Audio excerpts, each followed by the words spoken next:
Hi guys, welcome back to my channel. Sorry for the delay in these devotionals, but I am going to get caught up starting on May 31st until today, which has been a week. So I'm going to do a week's worth of devotionals for you here now. So the 31st of May, that devotional is titled Target Practice. Perhaps you're thinking that being present may come naturally to some, but that is just not in your personality. You're either too high-strung or too shy to zero in on others that way. 1, realize that you're never going to be present in the exact way others will, and that's okay. 2, if it matters that everyone is present, then there will be a way for you to do it too. It's a little like target practice. No one starts out hitting the bullseye every time. They have to practice. They have to stop, focus on the target, and shoot. Will people miss? Of course. But the more they shoot, the more they'll hit the target. Simply remind yourself that most everyone you run into is more important than where you're headed or what's on your mind. Stop, focus, and shoot. Eventually, what begins as a discipline will come easily. And the verse for this is, do not forget to show hospitality to strangers. For by so doing, some people have shown hospitality to angels without knowing it. Hebrews chapter 13, verse 2.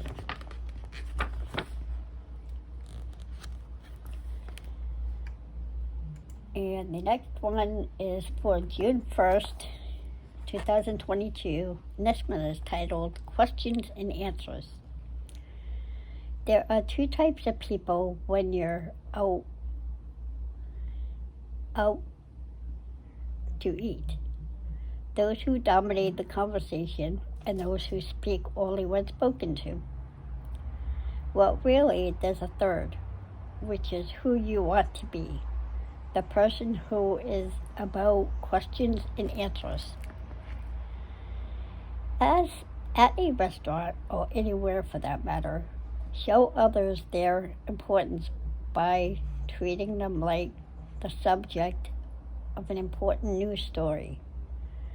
Rather than just talking about yourself or waiting for them to engage you, take the initiative and start asking questions. Questions like, so what's new in your world? Or, tell me about the family. Any updates on the kids? And then when they speak, listen to the answers. Their answers will probably inspire more questions. And voila, you've just whipped up some presents. If you're new to this kind of thing, remember, most people love to talk about themselves. Your job is to just get them started. And the verse for this is, everyone should be quick to listen, slow to speak, and slow to become angry. James chapter 1, verse 19.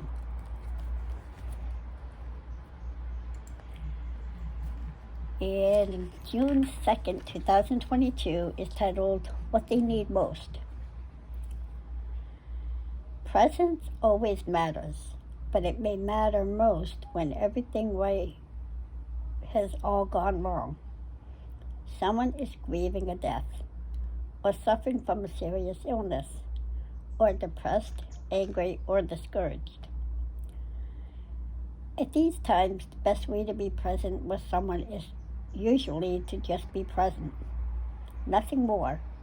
No friendly banter, no advice, no praise or encouragement, no drawn-out words of comfort. Just you with them, and that's it. Let them talk if they want to talk, or hold them as they cry. Or maybe they'll just want to be silent. The silence may feel uncomfortable. Just sitting there will feel impractical, but it's not. We want to help.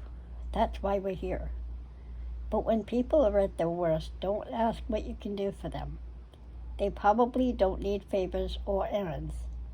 They don't even need your words. What do they need most? You. Just you.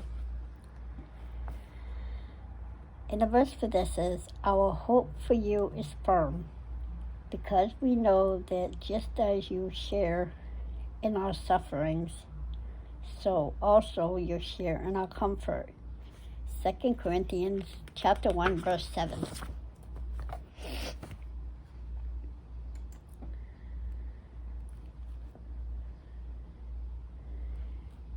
And June 3rd devotional is titled The Master of Presence.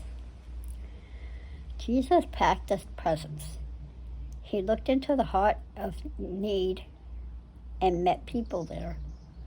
Social outcasts, prostitutes, tax collectors, victims of disease or spiritual anguish, blue-collar workers, grieving parents, religious authorities, military men, whoever they were, whatever their state in life. He encountered them, looked them in the eye, and told them once and for all that they mattered. You're not Jesus, but if you ask him, he'll likely give you the guidance you need when you encounter people at this level. Who are they? What's in their heart? What do they need most? Warm conversation? A hug? A listening ear? A swift kick in the pants? You're not a mind reader, but Jesus is. Ask him. Then put on your x-ray glasses to see what you can see. Hopefully Jesus has encountered you too. If you want to get better at being present with others, consider being more present with him. And a verse for this is, the Samaritan woman said to him, you are a Jew, and I am a Samaritan woman. How can you ask me for a drink? For Jesus, do not associate with the Samaritans. John chapter 4, verse 9. And June 4th, which is titled, Who is Your Neighbor? Mr. Rogers was long known for his children's show on public television. He had a soft, lilting voice as he spoke to his youngest viewers, and this led to frequent mockery by comedians. But what seemed a childlike speaking style had everything to do with presence. He looked intently into the camera as if a single child were right in front of him. He told kids that they were special just as they were. He addressed every area of their need, from imagination to anger to divorce. He invited them to be his neighbor. Despite his audience, it's clear that Mr. Rogers' skill for presence could be modeled for any age. Who are your neighbors? Really, it's anyone who is near. There's too much wrong in the world for you to just pass them by. You can, as Fred Rogers once said, love them into being. Stop and smell this fragrant presence of humanity. You can be their neighbor. And the verse for this is, so he asked Jesus, and who is my neighbor? The expert in the law replied, the one who had mercy on him. Jesus told him, go and do likewise. Luke chapter 10, verses 29 and 37.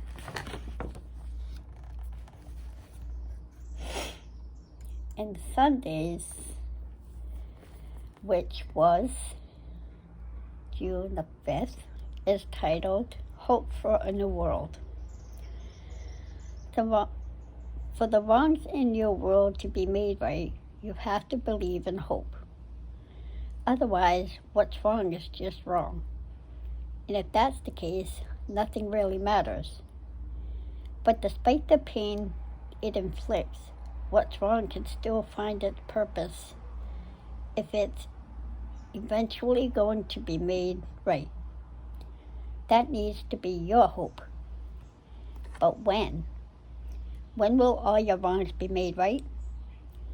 In some cases, not until your next life begins.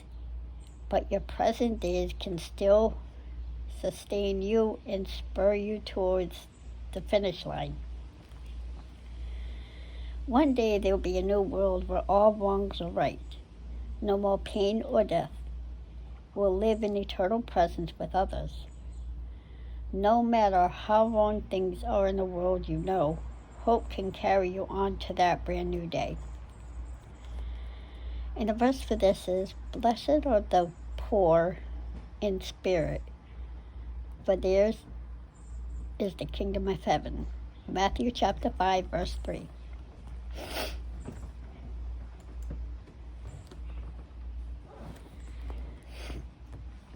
And Monday, which was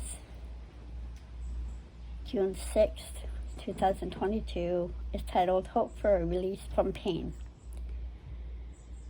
The best way to confront your pain is to remember that one day it will be no more. Whether it's the pain of physical sickness, emotional wounds, or grief, it's a tall order to face your pain and seek healing or wholeness. You gain some tools to climb that mountain, but the best equipment doesn't make the mountain any less steep or challenging to climb. So while you address your pain, embrace the comfort of God and others who will enter into your suffering and help you bear those burdens. They may not remove the pain or the source that caused it, but they will remind you that you matter, and that will sustain you to climb again. The comfort you receive will give you hope for the final comfort, when there will be a release from all pain. The verse is, "Blessed are those who mourn, for they will be comforted." Matthew chapter 5, verse 4.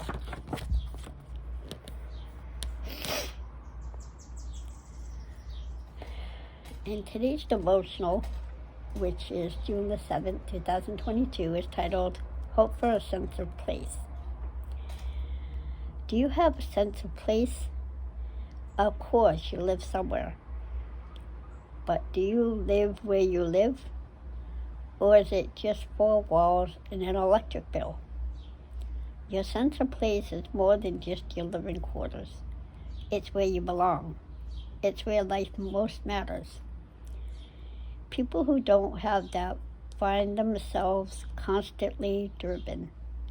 Whether it's in their work, their studies, or the way they relate to others, they're always searching for something. Often something they can't define. They feel like it's up to them to find it. What they never find is peace. Realize that your greatest sense of place and peace isn't in a location, it's in a people. You probably already know this when it comes to family, but mostly it's in one person, God. He is your ultimate sense of place, and your hope should be in Him. Plant your roots in God, and He will give you a place to hang your hat until the day you can set up residence in His house permanently. And the verse for this is, "Blessed are the meek, for they will inherit the earth." Matthew chapter 5, verse 5. So I am finally caught up with devotionals. Sorry there's been such a delay. I hope you all enjoy these.